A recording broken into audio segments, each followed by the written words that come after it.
So when TBI first happened, I had such a hard time navigating the world that honestly, I would be driving to work, and I had worked there for, 10 years, 12 years, I don't even remember it now at the time, but so long that it was ingrained in me. I knew my route.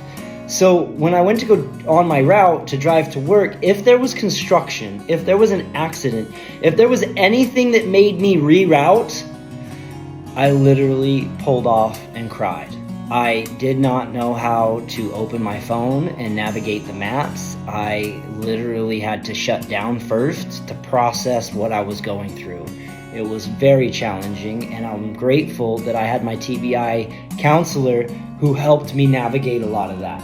Now, here's another experience. I also had so much trouble processing information and the stimuli from environmental stimuli that I did a video on the grocery stores, but this experience and this story talks about how my son was in high school and playing football. Now you can imagine that made me feel a certain way with concussions and brain injuries, especially when I watched him get his own from football, but I couldn't be at the games. Not for that reason, but because of all the people, because of all the noises, all the cheering, all the lights, even if it's at night. It was just way too much for me, and it broke my heart.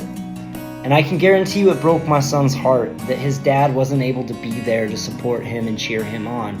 So, there are so many ways in which we have to make decisions that you might not understand, that seem very simple and basic, but it's way too much for us. The detriment that it has on us, the cost that it has on us. When I went to my son's football game, that's how I learned that I couldn't go. I had to get up and walk away. I was really struggling, and in fact, I had to sit down and talk to him and say, hey man, I'm just not going to be able to make it to any more of these. I wish I could. And, it broke my heart. And he may not have expressed that, but he's a child who wants his father to be there to support him and encourage him and see him play. So I didn't get to do that. And that was just one way in which I was pulled in these contradictive ways. I wanted to be there so badly. I knew I needed to be there as a father. I couldn't.